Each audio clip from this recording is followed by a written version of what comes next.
Ketika Chen Ping mendengar bahwa 3 pahlawan pencuri aneh telah menemukan jalan keluar lain, dia langsung merasa lega. Bahkan jika orang-orang dari keluarga Ning bergegas masuk, Chen Ping masih bisa melarikan diri.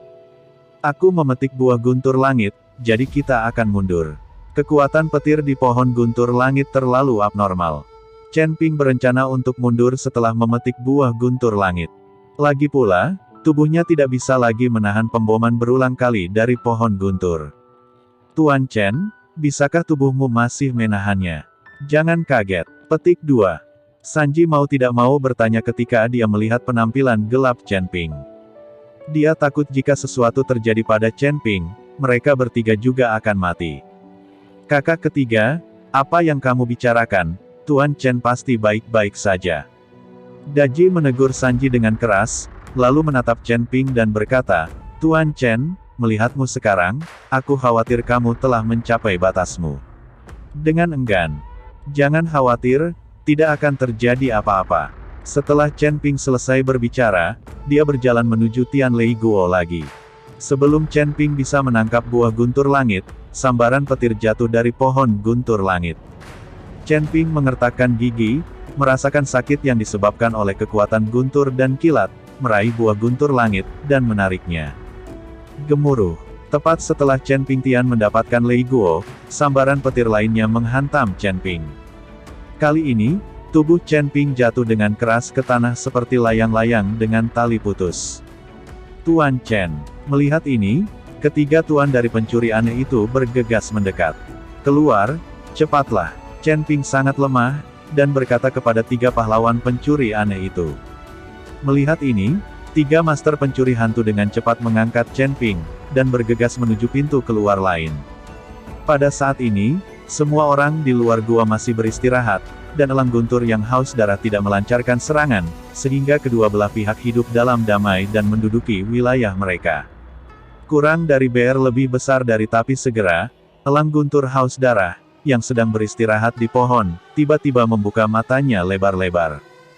Hore! Dengan teriakan, Thunder Eagle yang haus darah membumbung tinggi ke langit dalam sekejap.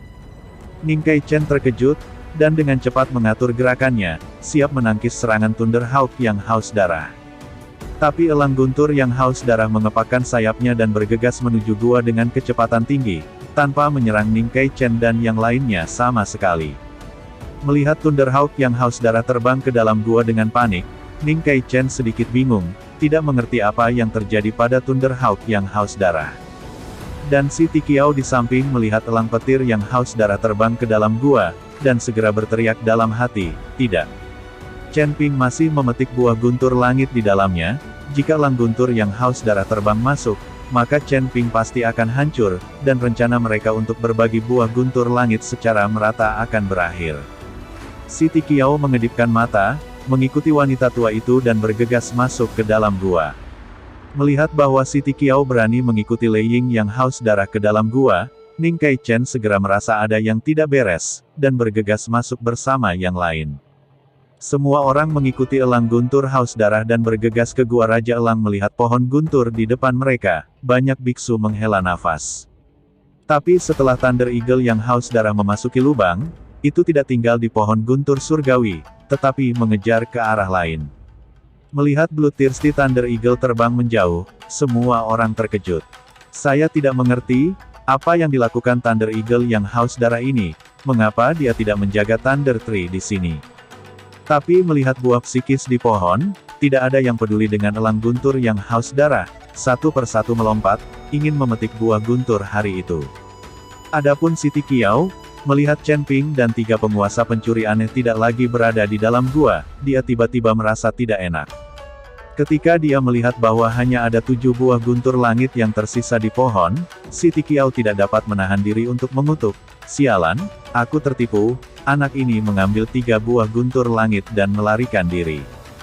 Dan Ning Kai Chen melihat buah Tian Lei yang hilang di pohon, dan mengerti mengapa si Tikiao berada di luar gua, dan telah menunda waktu.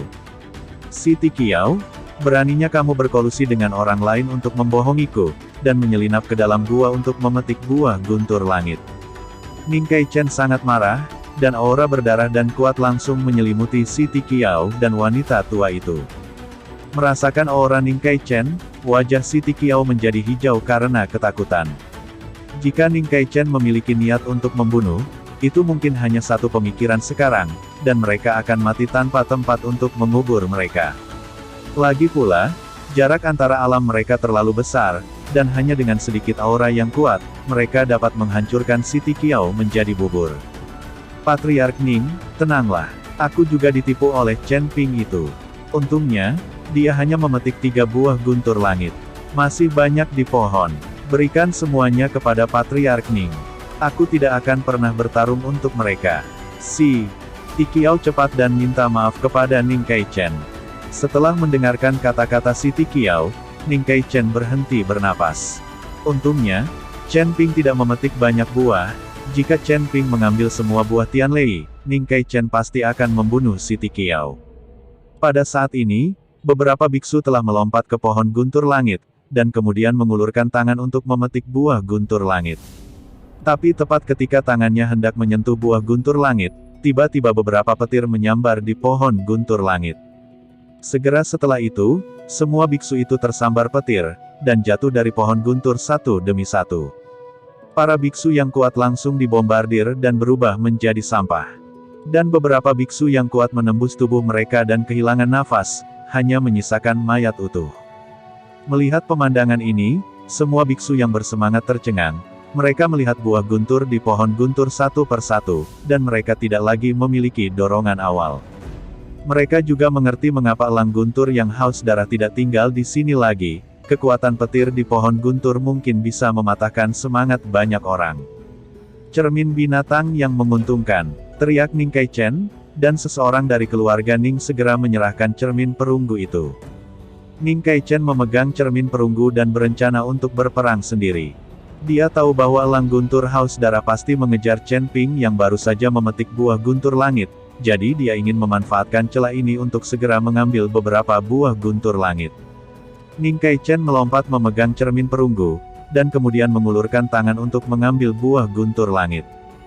Gemuruh. Sambaran petir menyambar, Ning Kai-chen buru-buru mengeluarkan cermin perunggu untuk menghalangi di depannya.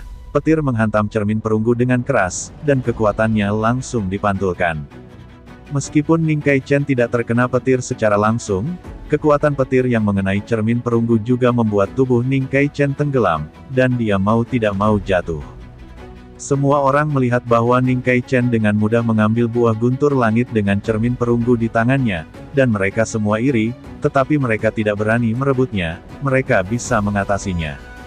Setelah menyingkirkan buah guntur langit, Ning Kai-chen mengambil cermin perunggu dan terbang ke langit lagi. Kali ini, Ning Kai-chen dengan cepat meraih buah guntur langit, lalu segera mundur. Namun meski begitu, itu tidak ada gunanya sama sekali. Petir menyambar pohon Tianlei dalam sekejap. Ning Kai-chen mengulangi trik lamanya dan memblokir serangan kilat dengan cermin perunggu. Tapi setelah pukulan ini, sambaran petir lainnya menyambar dari pohon guntur. Ning Kai-chen meraih cermin perunggu dengan erat dan berdiri di depannya lagi. Gemuruh. Setelah suara keras, meskipun kekuatan petir dipantulkan, cermin perunggu di tangan Ning Kai-chen sudah hancur. Kekuatan kejut yang besar membuat ekspresi Ning Kai-chen sangat jelek. Jatuh kembali ke tanah, Ning Kai-chen melihat cermin perunggu yang hancur, merasa tertekan di dalam hatinya. Ini adalah pusaka keluarga dari keluarga Ning mereka, jadi dihancurkan seperti ini.